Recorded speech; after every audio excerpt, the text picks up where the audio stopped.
students, how are you all? I'm sure you all are doing perfect and enjoying your studies too. So children, let's begin with our next chapter, which is sound. Sound is a form of energy. It causes the sensation of hearing. It acts as a stimulus and is perceived through the ears. We hear different types of sounds daily. Some are pleasant, such as music or chirping of birds. Some are unpleasant, such as the sound of a blaring horn. Some are shrill while others are bass.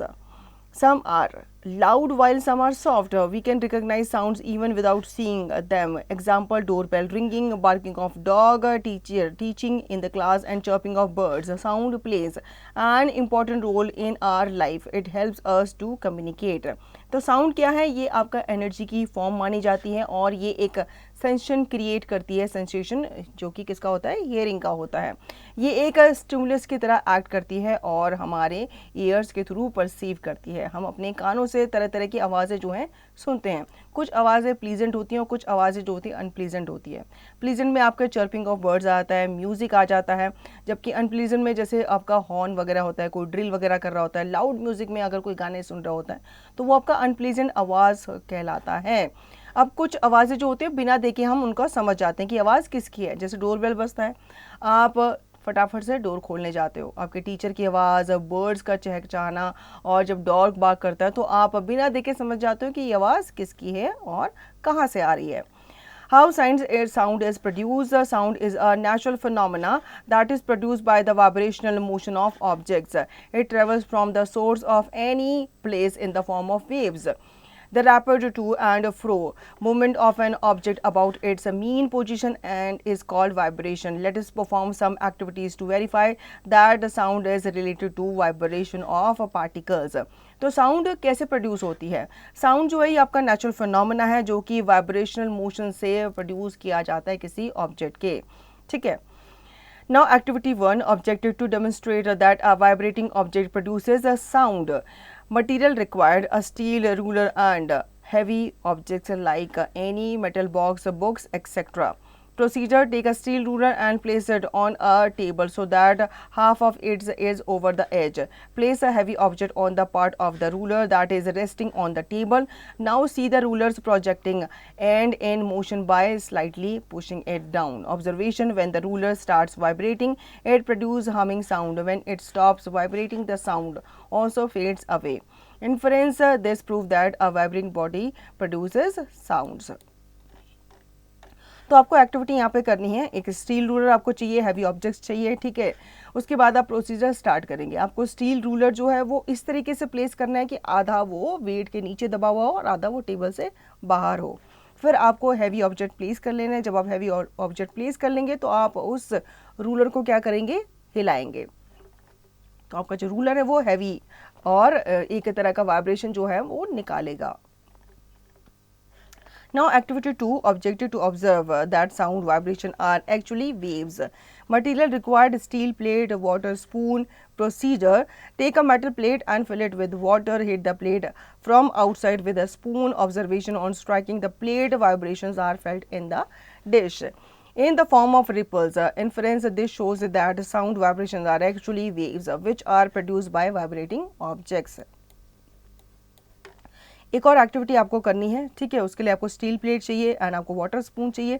Then आप क्या करेंगे? Metal plate लेंगे and उसको पानी से भर देंगे। फिर उस प्लेट को आप हिट करेंगे किससे?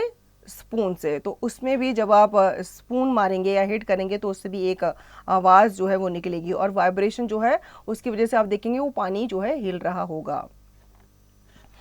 Tuning fork. A tuning fork is a U-shaped metallic device. It has two arms known as prongs and supported by a stem in the center. It is set into vibration by striking the prongs on a rubber pad.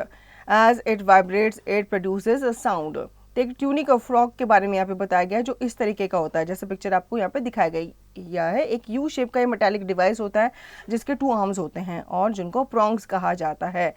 इसमें आपका vibration जो है वो set किया जाता है bye striking the prong on the rubber pad, ठीक है। मतलब रबर पैड में उसको मारा जाता है, हिट किया जाता है, स्ट्राइक किया जाता है, जिससे वाइब्रेशन जो है वो निकलती है, जिससे साउंड प्रोड्यूस होती है।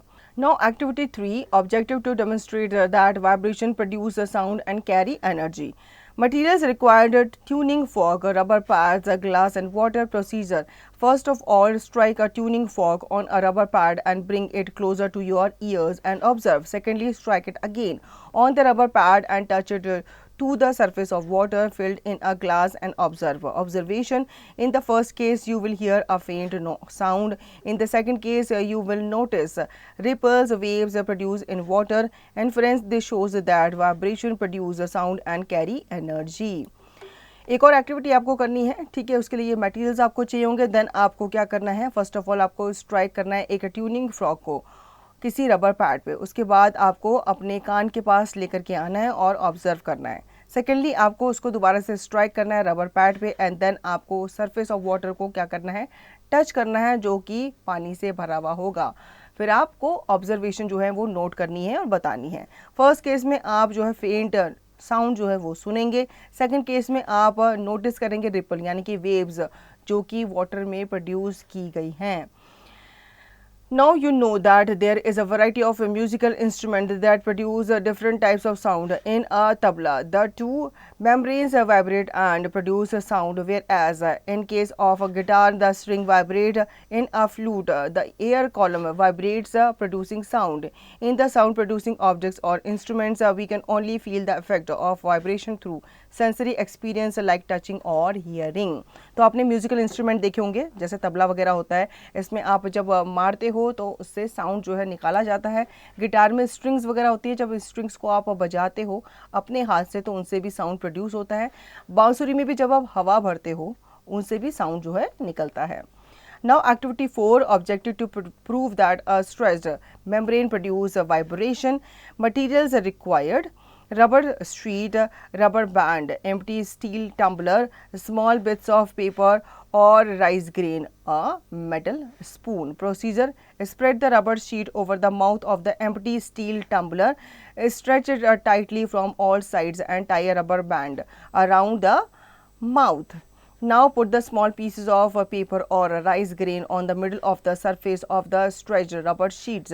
Strike the membrane with the spoon to produce sound. Observation: these small pieces of paper or rice grains move up and down, dance on the surface. Inference: this proves that a stretched membrane produce vibration. तो आपको यहाँ पे एक activity करनी है, ये सब चीज़ें आपको चाहिए. उसके बाद आप प्रोसीजर जो है स्टार्ट करेंगे. आप स्टील का ग्लास लेंगे, उसके ऊपर उसके मुंह पर आप एक कपड़ा जो है बांध देंगे. ठीक है, कैसे बांधेंगे, उसको आप रबर से टाई कर देंगे. देन इसके ऊपर आप पीस ऑफ पेपर डाल सकते हैं या फिर आप राइस ग्रेन जो होते हैं चावल के दाने वो आप डाल सकते हैं. उसके बाद आप उसके ऊपर स्पून से मारेंगे. ठीक है, मतलब राइस के ऊपर नहीं मारना, आपको जो एजेस होती हैं ग्लास की उस पर मारना है. फिर आप देखेंगे जो राइस हैं वो क्या करेंगे, उछलना शुरू हो जाएंगे.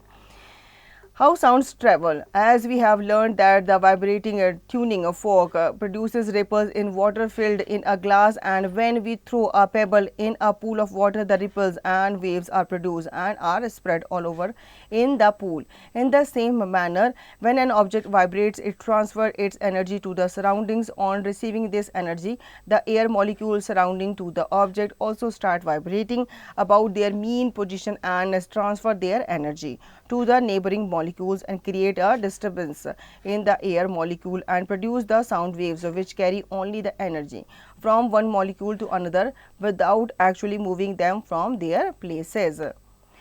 तो साउंड जो है कैसे ट्रैवल करता है, जब आपने देखा कि जो आपका ट्यूनिक फोक है वो जब आपने मारा किसी चीज़ पर तो उससे एक साउंड जो है वो प्रोड्यूस हुआ है. ठीक है, इसी तरीके से जब आप पेबल्स वगैरह पत्थर वगैरह पानी के पूल में मारते हो तो उसमें रिपल्स या वेव्स जो हैं वो प्रोड्यूस होती हैं. मतलब आप ने पत्थर मारा और उसमें से वेव जो है वो निकल करके बाहर की तरफ आती हैं. तो ये आपके ट्रांसफ़र करती है एनर्जी टू द सराउंडिंग. जब आप एनर्जी रिसीव करते हैं तो आपके एयर मॉलिक्यूल जो है सराउंडिंग ऑफ द ऑब्जेक्ट के वो भी स्टार्ट करने लग जाते हैं वाइब्रेटिंग. ठीक है, sound needs a medium for propagation. Sound cannot travel in vacuum.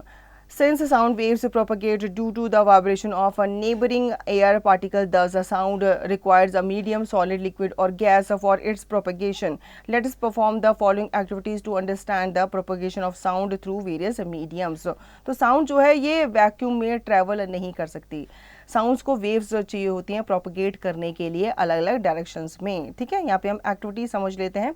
Activity 5, objective to show that sound needs a medium to propagate. Material required: an alarm clock, glass bell jar and vacuum pump. Procedure: take an alarm clock and set an alarm in it. Cover it with a bell jar.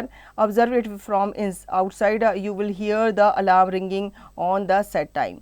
Now set the alarm again and attach a vacuum pump with the jar. As the clock starts ringing, start removing the air present inside the jar with the help of vacuum pump and then observe what happens. Observation: as the air inside the jar is taken out, the alarm sound starts to fade and gradually no sound is heard.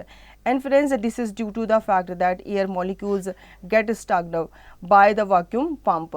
In the absence of air molecules, the sound is not able to propagate and reach our ears. Hence, we infer that sound requires a medium for its propagation.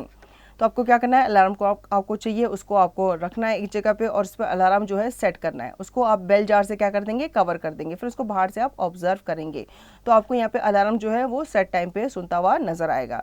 Then आपको दोबारा से क्या करना है, alarm set करना है और उसको वैक्यूम पंप से अटैच कर देना है विद अ जार. उसके बाद जब आपका जो क्लॉक है वो अलार्म मतलब बजना उसमें स्टार्ट होगा तो आपको उसकी जो साउंड है वो सुनाई नहीं देगी. तो इससे हमें पता चलता है कि जो साउंड होती है उसको प्रॉपर मीडियम ऑफ प्रोपगेशन चाहिए होता है. Now activity 6, objective to show that sound can travel through solids. Material required: wooden scale. Procedure: take a wooden scale, put your ear on and one end and of the scale. Ask your parents or friend to tap at other end. Observation: you can hear the tapping sound through the wooden scale. Inference: sound can travel through solids. तो यहाँ पे हम पता करेंगे कि sound जो है वो सॉलिड्स के थ्रू क्या करता है, ट्रैवल करता है. इसके लिए आपको वुडन स्केल चाहिए होगा. सिर्फ एक साइड जो है वुडन स्केल की वो आप अपने कान के पास रखेंगे, दूसरी साइड पे आप अपने फ्रेंड को उसको टैप करने के लिए बोलेंगे इस तरीके से. तो आपको जो टैपिंग का साउंड है अपने कान में सुनाई देगा. Activity 7, objective to demonstrate that sound can travel through liquids. Material required: a plastic bucket, a squeaking toy and water. Procedure: take a big bucket and fill it with water. Place a squeaking toy in a polythene bag and hold it in water. Place your ear against the side of the bucket and squeeze the toy. Observation: you can hear the sound of squeak clearly in water. Inference: this proves that sound can travel through liquids. तो यहाँ पे एक और activity हम कर लेते हैं ये जानने के लिए कि साउंड जो है वो लिक्विड के थ्रू भी ट्रैवल करता है. अब आपने स्क्वीकिंग टॉय के बारे में सुना होगा. स्क्वीकिंग टॉय जो होता है जब उसको प्रेस करते हो तो उसमें एक साउंड जो है निकलता है. ठीक है, जब आप उसको दबाते हो तो एक ट्वी का साउंड आता है. तो आपको वो जो टॉय है वो लेना है. आपको एक प्लास्टिक बकेट लेनी है, उसमें पानी आपको भी फिल करना है और उस टॉय को प्रेस करके आपको उस पानी के अंदर डालना है. फिर आपको धीरे धीरे अपने हैंड को छोड़ना है, रिमूव करना है. तो आप उस पानी के अंदर से भी उस स्क्वीकिंग टॉय का जो साउंड है वो सुन पाएंगे. Activity 8, objective to demonstrate that sound travels through gases. Material required: balloon.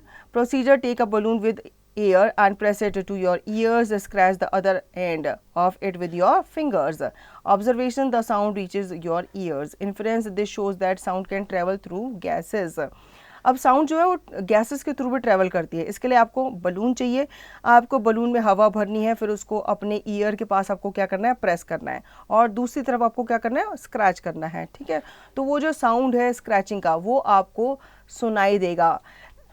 ठीक है, इससे ये पता चलता है कि जो साउंड है वो गैसेस से भी ट्रैवल करती है. Properties of sound: there are some general properties of sound. These properties are: sound travels in the form of waves. Sound waves need a medium to travel.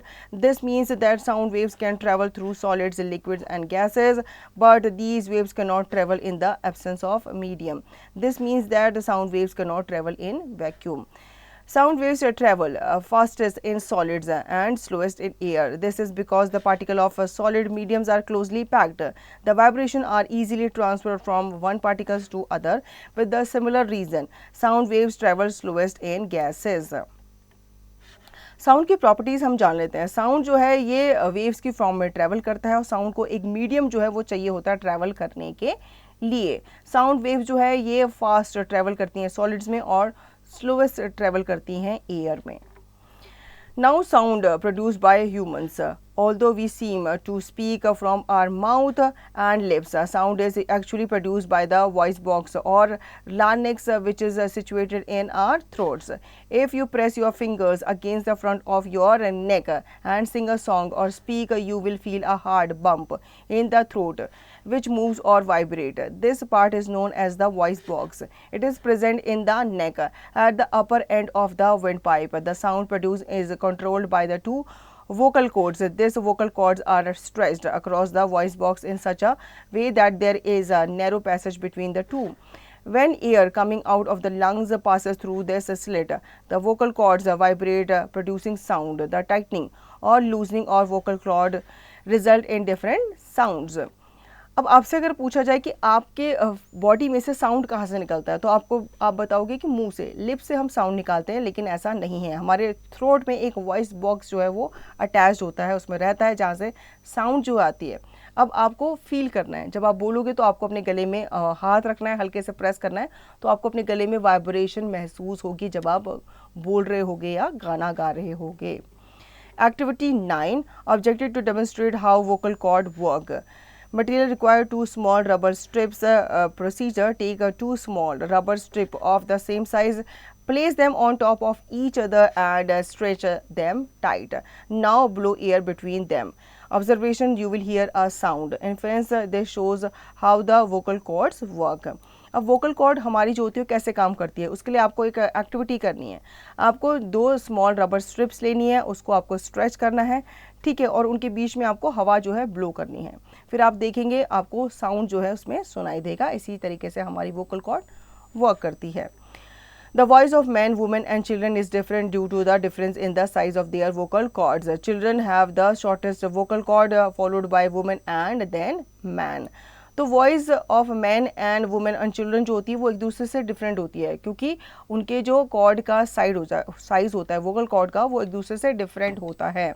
Children's का vocal cord छोटा होता है, इसलिए उनकी जो voice होती है क्या होती है, सॉफ्ट होती है, ठीक है. लेकिन जैसे जैसे वो बड़े होते हैं उनका ये वोकल कॉर्ड जो है वो इम्प्रूव होता रहता है.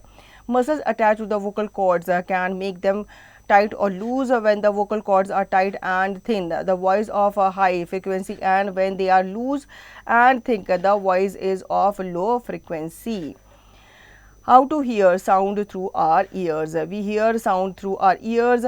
Let us understand the mechanism of hearing and the structure of our ears. Our ears consist of 3 parts: outer ear, middle ear and inner ear. तो हमारे ईयर के 3 पार्ट्स होते हैं जिनके थ्रू साउंड जो है होकर के गुजरता है और हमें एक वाइब्रेशन जो है वो देता है.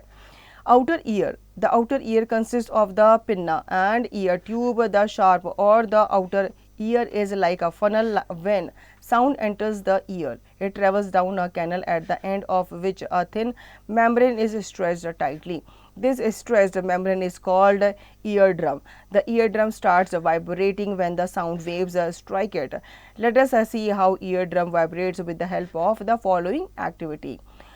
तो हमारा जो आउटर ईयर होता है उसमें पिन्ना या फिर ईयर ट्यूब जो होता है, इसमें जो शेप या फिर आउटर ईयर जो होता है वो एक फनल की तरह काम करता है, ठीक है. जब भी साउंड जो है एंटर करती है हमारे ईयर में तो वो कैनल के थ्रू ही ट्रैवल करती हुई आती है और हमारे मेम्ब्रेन तक पहुंचती है. तो यहाँ पे एक्टिविटी एक दी गई है जिसके थ्रू हम जान लेते हैं कैसे हमारे ईयर ड्रम्स जो हैं वो वाइब्रेट करते हैं. Objective: to understand how the ear drum vibrates. Material required: plastic bottle, cling foil, wheat grains, musical toy. Procedure: take a plastic bottle and cut both its ends. Stretch a cling foil over one of the open ends of the bottle and place a few grains of wheat on it. Now place a battery operated musical toy under the cling foil inside the bottle. Play it and observe the grains. Observation, the wheat grains start jumping up and down. Inference, this shows that clinch foil vibrates due to the sound waves. This is how the eardrums vibrate. तो ये सब चीज़ें आपको चाहिए होगी, ठीक है। उसके बाद आप एक प्लास्टिक बॉटल जो है वो लेंगे, उसको दोनों साइड से, दोनों एंड से आप कट कर देंगे।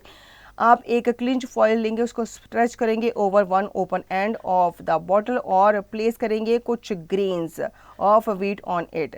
इसके बाद आप प्लेस करेंगे एक बैटरी जो कि ऑपरेट करेगी म्यूजिकल टॉय को, और फिर आप प्ले करेंगे उसको और ऑब्जर्व करेंगे ग्रेन्स को। Middle ear consists of three tiny delicate bones which are interlocked. The three bones present in the middle ear start vibrating when sound waves strike them. These small bones magnify the vibration and transmit it to the inner ear. तो middle ear जो होता है इसके 3 tiny delicate bones होते हैं जो कि आपस में interlocked होते हैं। ये जो 3 bones होते हैं ये आपके middle ear में present होते हैं और ये vibrate करते हैं जब भी sound wave जो होती है इस पर जाकर के टकराती है या strike करती है। Inner ear, it has a coiled organ of hearing, semicircular canal and auditory nerves.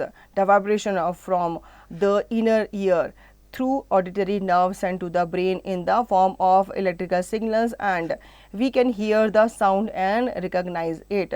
तो अंदर की तरफ हमारे क्या होता है, ईयर ड्रम होता है, ठीक है, जिसको हम कान का पर्दा भी कहते हैं। जब वॉइस वगैरह जो होती है, साउंड वेव जो होती है इससे टकराती है तो जो सिग्नल है वो हमारे ब्रेन तक जाता है जो हमें बताता है कि वो साउंड किस चीज़ का है।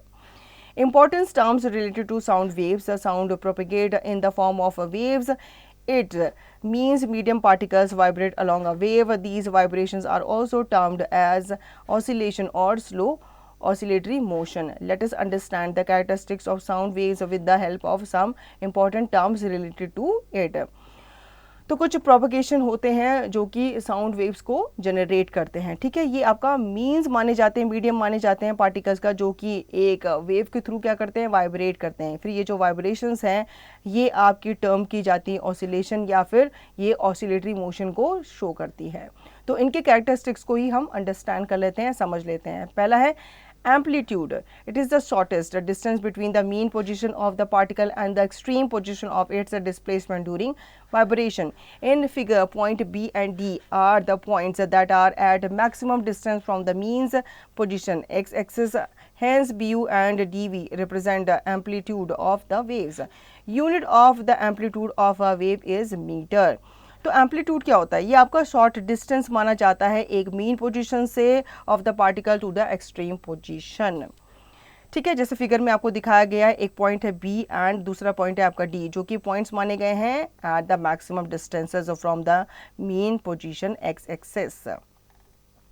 Now time period. The time taken to complete one vibration oscillation is called the time period T.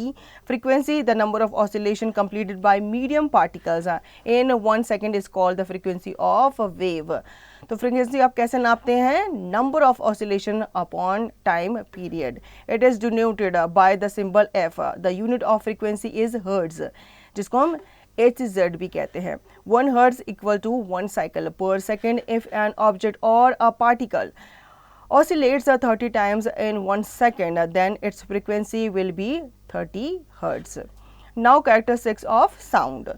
How is the sound of a bell different from that of a flute? How do you recognize your friend's voice on the phone? How does the musical instruments differ one from the other? Each sound has a different characteristics. One sound is different from the other in terms of the characteristics discussed in the following paragraphs. अब sound जो है ये wave है, ठीक है, लेकिन हमें अलग अलग इंसान की अलग अलग चीज़ों की साउंड जो है अलग अलग क्यों सुनाई देती है, क्योंकि हर एक साउंड का अपना एक क्या होता है, डिफरेंट कैरेक्टरिस्टिक्स होता है। पहला है loudness. Loudness is the characteristics of sound which distinguish a faint sound from a loud sound. Loudness of a sound depends on the amplitude of sound. When the amplitude of sound is large or high, the sound produced is loud. When the amplitude of sound is low or small, the sound produced is feeble. It is measured in decibel dB. Let us understand how loudness depends on amplitude with the help of the following activity. अब जब हम normally बात करते हैं तो हम क्या करते हैं, हमारी वॉइस जो होती है थोड़ी सी क्या होती है, धीमी होती है, माइल्ड होती है। लेकिन जब हम लाउड जगह पर चले जाते हैं, ऐसी जगह पर चले जाते हैं जहाँ बहुत ज़्यादा शोर होता है, तो हमें अपनी खुद की वॉइस भी क्या करनी पड़ती है, थोड़ा सा लाउड करनी पड़ती है, ताकि सामने वालों को हमारी बात जो है सुनाई दे। Activity 11 objective to demonstrate that loudness depends on the amplitude. तो यहाँ पे हम एक एक्टिविटी कर लेते हैं जो हमें डेमोन्स्ट्रेट करेगा कि एम्पलीट्यूड के ऊपर ही आपकी लाउडनेस जो है वो डिपेंड करती है। Material required pink ball drum procedure. Place a ping pong ball on a drum, beat the drum lightly first and then beat it hard. Notice the difference in the jumping pattern of the ball. Observation: when the drum produces a louder sound, the ball jumps higher.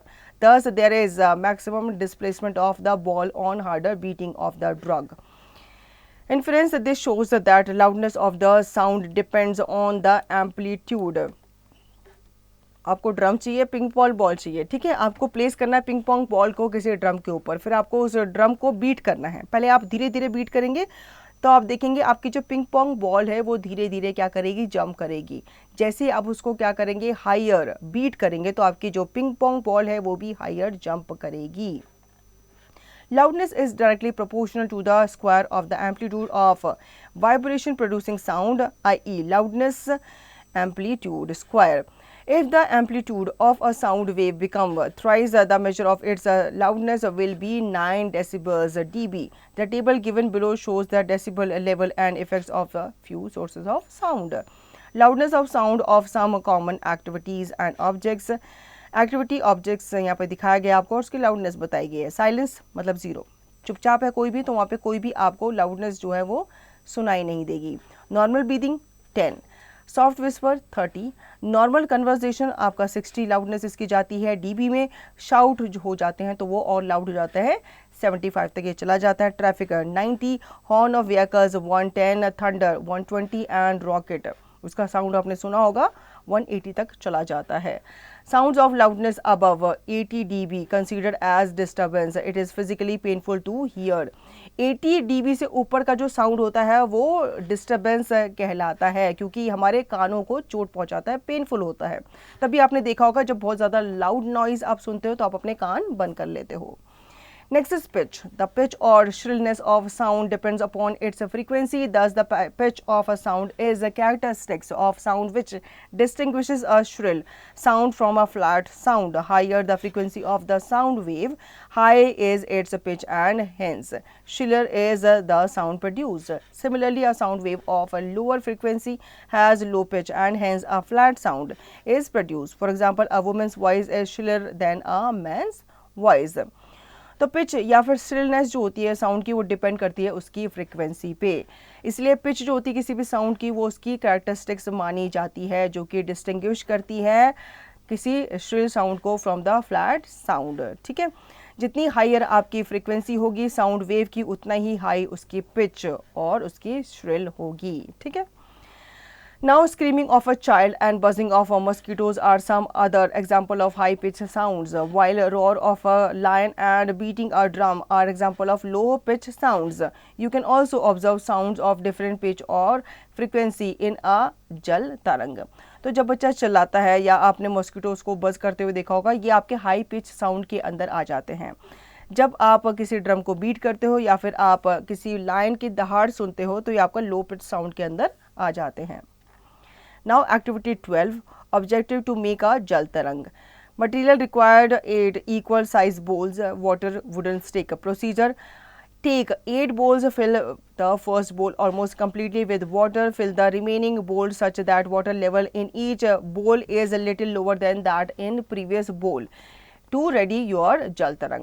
Now get a striker these bowls with wooden stick and listen the sound. Observation: maximum filled bowls produces lowest pitched sound and bowl filled with least water produces highest pitch sound. Inference: your jal tarang is easy to produce a sound of a different pitch. तो आपको यहाँ पे क्या करना है, एक जल तरंग जो है बनाना है। आपको 12 इक्वल साइज के बोल लेने हैं, उनको आपको पानी से भरना है, लेकिन आपको उनको पानी से इस तरीके से भरना है कि पहला आप फुल भरेंगे, दूसरा आप थोड़ा कम भरेंगे, तीसरा कम, इस तरीके से। पानी सब में होगा लेकिन उनका जो साइज होगा, पानी का लेवल जो होगा वो कम होता चला जाएगा। फिर आपको हर एक बोल को क्या करना है, स्टिक से उसको बजाना है, उनमें बीट करना है, तो उसमें से जो आवाज़ है, जो तरंगे निकलेगी, वही आपकी जल तरंग कहलाती हैं। नाउ क्वालिटी और timber.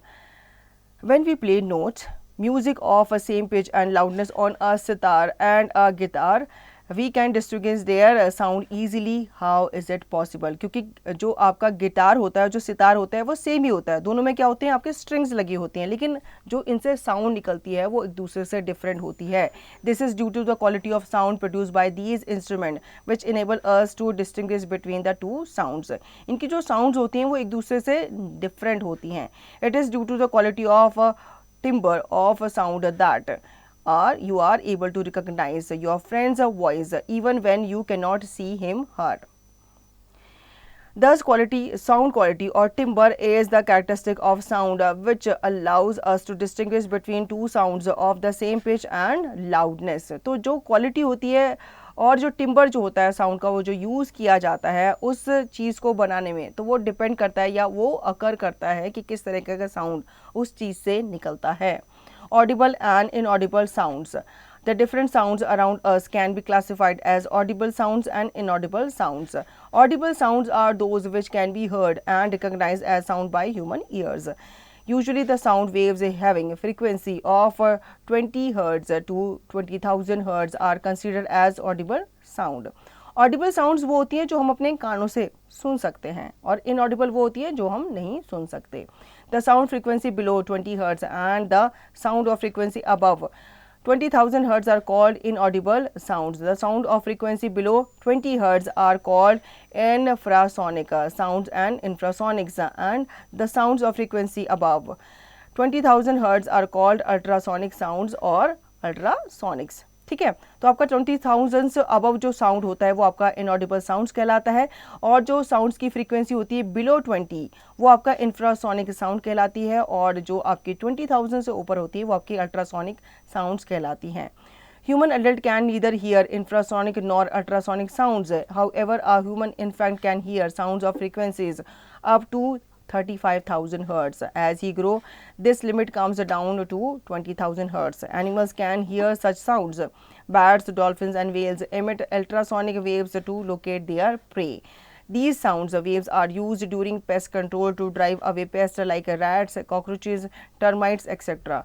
Ultrasonic sound waves are used to perform ultrasound scan of our body and detect problems in metal structure and pipelines. Sound navigation ranging sonar techniques is used for navigation of ships and submarines. The police use high frequency whistle for dogs to instruct them. तो ये जो आपकी frequencies होती हैं ये बच्चों के द्वारा, जो छोटे बच्चे होते हैं उनके द्वारा समझी जाती है, लेकिन धीरे धीरे ये जो लिमिट होती है ये कम होती है।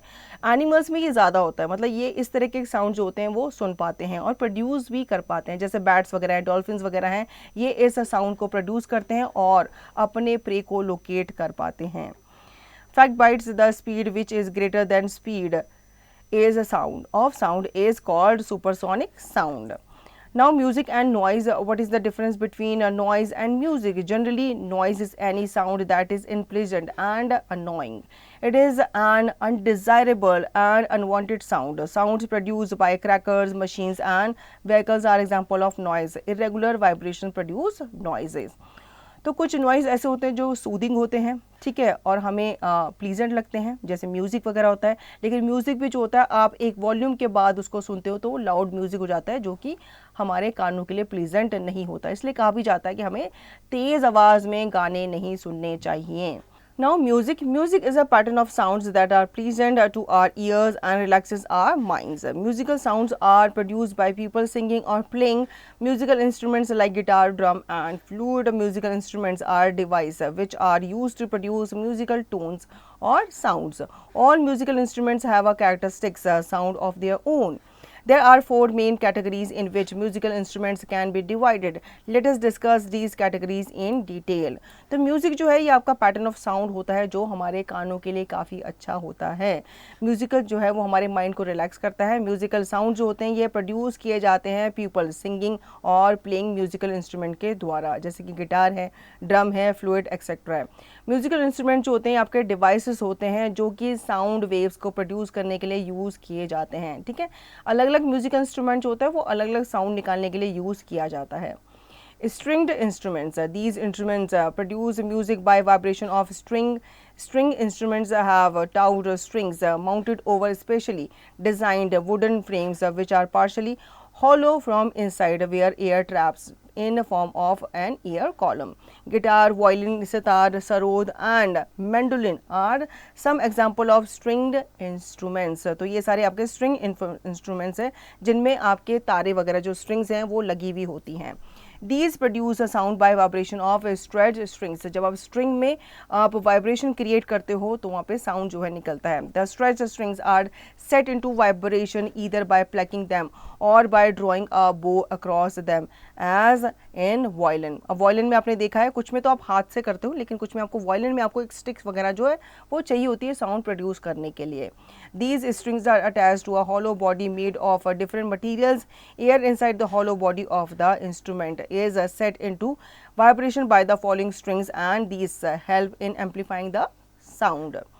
Now wind instrument, the sound in the wind instruments is produced by the movement of vibration of an enclosed column of air. The air column of the hollow part of the wind instrument is set into vibration by the breath of the musician. Flute, cornet, shehnai and trumpet are some example of a wind instrument.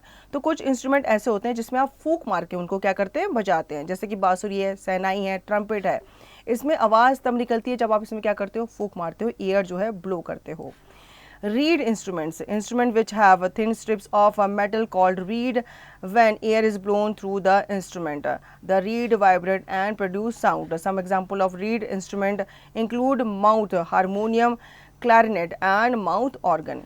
तो आपका mouth organ जो है, harmonium जो है, ये आपके read instruments माने जाते हैं. इनमें कुछ थिन स्ट्रिप्स होती हैं लगी हुई मेटल की जिनको रीड्स कहा जाता है. जब इनके थ्रू एयर जो है ब्लो की जाती है तो इनसे एक साउंड जो है वो प्रोड्यूस होता है. Percussion instruments. All percussion instruments have a taut skin over a hollow metal or wooden frame. When the skin is struck and produce musical sound. Such devices which produce sound when their tightly stretched membrane is struck, rubbed or scraped by hand or by a beater, drum, tabla, dholak, timpani are some instruments that fall under this category. Beside these four categories of musical instrument, there are some more traditional musical instruments like manjira, cymbals, gatham and kartal. These instruments are simply beaten or struck to produce musical sounds. कुछ आपके musical instrument ऐसे होते हैं जिनको आप beat करते हो, जिनको आप मारते हो, थपथपाते हो तो उनमें से साउंड जो है निकलता है. जैसे तबला है, तबला पे मारा जाता है तो उससे साउंड जो है निकलता है. ढोलक पे भी जब आप मारते हो, उसको पीटते हो तो उससे भी साउंड जो है वो निकलता है.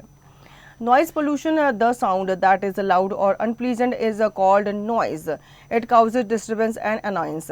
Its loudness is usually above 80 dB. Sounds produced by various machines blowing of horn and children yelling are some example of noise. The disturbance produced in the environment by loud and harsh sound from various sources is called noise pollution. Noise pollution के बारे में जान लेते हैं. कुछ भी ऐसा sound जो निकलता है और जो आपके ईयर्स को अच्छा नहीं लगता वो नॉइज़ कहलाता है और ये एक डिस्टर्बेंस, एक अनॉयंस आपको पैदा करता है. लाउडनेस जो होती है वो यूजुअली 8 dB से अबव होती है और ये आपके साउंड जो है अलग अलग मशीन से, कार से, दूसरी चीज़ों से निकलते हैं. Source of noise pollution. पहला है traffic. Vehicles noise is a major contributor to noise pollution. Horns and running engines of vehicles, especially trucks and buses, cause a lot of noise pollution. Traffic signals and busy roads are areas of constant noise pollution. Trains and aircraft also produce noise. अब जहाँ पे आपका traffic light होती है, signal होते हैं या traffic jam होता है, वहाँ पे आपने देखा होगा सारे के सारे जो व्हीकल्स होते हैं वो वहाँ पे आते हैं और वहाँ पे जमा हो जाते हैं जिसकी वजह से साउंड जो है निकलता है क्योंकि वो बार बार कॉन्स्टेंटली अपना हॉर्न जो है बजाते रहते हैं. Factories and industries, various types of machines, sirens, etc. cause noise pollution. Old machines or machines that are ill maintained are more likely to create noise pollution.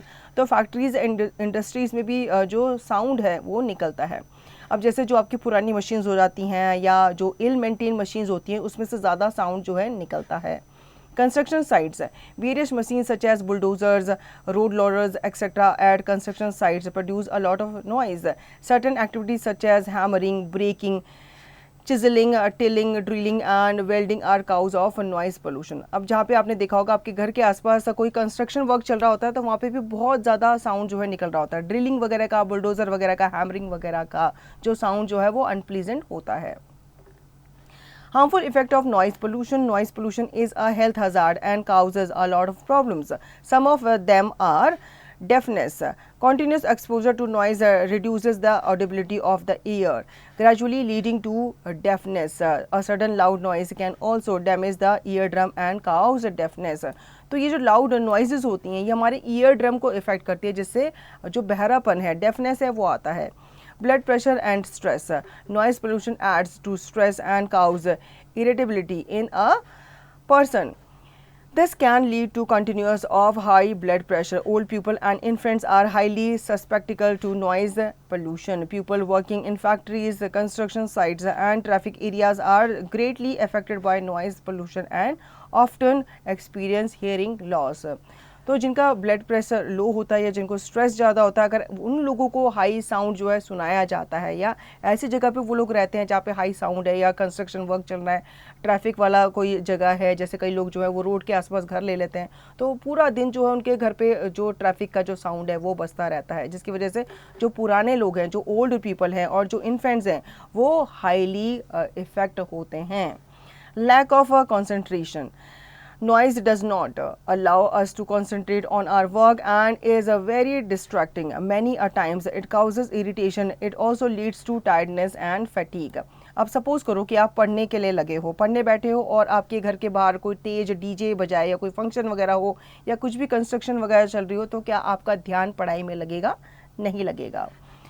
Fact bites to be able to communicate effectively with hearing impaired people, we must learn sign language. Various hearing aid devices are now available that have improved their quality of life. जो लोग सुन नहीं पाते तो वो लोग क्या करते हैं, वो लोग साइन लैंग्वेज का इस्तेमाल करते हैं. हालांकि बहुत सारे आपके हियरिंग एड्स डिवाइसेस जो है मार्केट में आ गए हैं, जो आप कान में लगा लेते हो तो आपको आवाज़ें जो है सुनाई देने लग जाती हैं और आपकी क्वालिटी ऑफ लाइफ जो है वो भी इम्प्रूव करता है. Now measures to reduce noise pollution. The use of noisy appliances such as loudspeakers, amplifiers, etc. should be discouraged in residential areas near schools and hospitals. Frequent oilings and lubricating reduces friction in machines, thereby slashing the noise like a creaking. Like vehicles, a silencer should be installed in a loud industrial equipment. Planting more trees by roadside help in reducing noise pollution, as trees act as absorbers of sound. Use of sound absorbing materials such as heavy curtains and cushions act as buffers and absorb noises. People working at construction sites, factories should wear ear muffs to reduce the impact of noise pollution. Use of noise producing devices should be reduced. Television, radio, etc. should be played at low volume. तो ये सब precautions आपको लेने चाहिए noise pollution को reduce करने के लिए. जैसे आपको लाउड स्पीकर वगैरह, एम्पलीफायर जो हैं वो आप घर में लगा सकते हैं, लेकिन आप उनको लो वॉइस में बजाएं क्योंकि उससे आपके पड़ोसी वगैरह डिस्टर्ब हो सकते हैं. ठीक है. आपको जितने भी आपके फ्रिक्शन मशीन्स हैं उन पे आपको ऑयलिंग वगैरह करनी चाहिए, लुब्रिकेटिंग वगैरह करनी चाहिए ताकि उनसे आवाज़ जो है कम आए. जैसे हमारे घर की जो सिलाई मशीन होती है वो पुरानी हो जाती है तो जब हम उसे चलाते हैं तो उसमें से ज़्यादा आवाज़ आती है जो बहुत डिस्टर्बिंग होती है, लेकिन जब आप उसमें ऑयल डाल देते हैं तो वो उसकी जो वॉइस होती है, उसकी जो आवाज़ होती है वो कम हो जाती है. व्हीकल्स में साइलेंसर्स वगैरह का इस्तेमाल करना चाहिए. रोड साइड में ट्रीज़ को प्लांट करना चाहिए क्योंकि ट्रीज़ के बारे में ऐसा कहा जाता है कि ये साउंड को एब्जॉर्व कर लेते हैं. जो लोग कंस्ट्रक्शन साइट में काम करते हैं उनको ईयर मफ्स जो हैं वो पहनने चाहिए.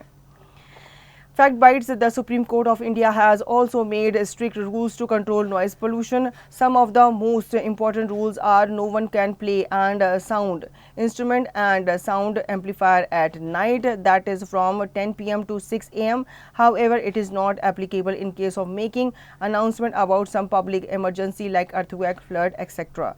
An area of 100 meter around school, hospitals and courts has been declared as silent zone where now noise can not be made. तो हमारे सुप्रीम कोर्ट ऑफ इंडिया ने भी कुछ रूल्स जो हैं वो बनाए हैं नॉइज़ पोल्यूशन को कंट्रोल करने के लिए। जैसे आप रात को 10 बजे से सुबह 6 बजे तक कोई भी तरह का आप म्यूज़िक जो है वो नहीं चला सकते, ठीक है। और स्कूल्स के आसपास, हॉस्पिटल के आसपास जो 100 मीटर का दायरा है वहाँ पे भी आप कोई भी तरह का नॉइज़ पोल्यूशन नहीं कर सकते, ठीक है। तो उनको साइलेंट जोन जो है वो डिक्लेयर कर दिया गया है। Now read at a glance, a sound is a form of energy that travels as waves from the source of to any place. Sound is produced by the vibrational motion of objects. In humans, sound is produced by voice box or larynx. The sound needs a medium for propagation. Sounds travel fastest in solids, followed by liquids and then gases. We distinguish a sound on the basis of loudness, pitch and quality. Soundness of a sound depends on the amplitude of the vibration or oscillation. The frequency determines the shrillness or pitch of a sound. Higher the frequency, higher the pitch. Pitch shrillness depends on the frequency of the vibration. Quality of sound depends on the source of sound. The audible range for human beings is between 20 Hz to 20,000 Hz. Unpleasant and disturbing sounds constitute noise, and pleasant sounds make noise. Noise pollution is health hazard. Sounds whose frequencies are greater than 20,000 Hz are ultrasonic sounds. Sound whose frequencies are less than 20 Hz are infrasonic sounds. We must take suitable measures to prevent noise pollution. Key terms to know: sound, a form of energy that produces the sensation of hearing in our ears, vibration or oscillation, the rapid to and fro or back and forth movement of an object about its mean position, a turning fork, device used in laboratories to study about sound. Audible sound which can be heard and recognized as a sound by human ears. Inaudible sound which cannot be heard and recognized as sound by human ears. Ultrasonic sound with frequency more than 20,000 Hz. Amplitude, the maximum displacement of a vibrating object from its mean position on either side. Time period, the time taken by a vibrating object to complete one vibration or oscillation. Frequency, the number of oscillation or vibrations made by the vibrating object or particles in 1 second. Noise, a sound that is loud and unpleasant. Music, a pattern of sound that are pleasant to our ears and relaxes our mind. Noise pollution, the disturbance produced in the environment by loud and harsh sounds from various sources. Timbre, quality और tone of sound. So children, इस chapter में हमने sound के बारे में जाना. कुछ sound जो होते हैं प्लीजेंट होते हैं, कुछ अनप्लीजेंट होते हैं जो कि नॉइज़ पोल्यूशन क्रिएट करते हैं. तो इसको रोकने के लिए सरकार ने काफ़ी कदम उठाए हैं. आई होप बच्चों आपको ये चैप्टर अच्छे से समझ में आ गया होगा. अब आप इस चैप्टर को रिवाइज करेंगे और दी गई एक्सरसाइज की प्रैक्टिस भी करेंगे.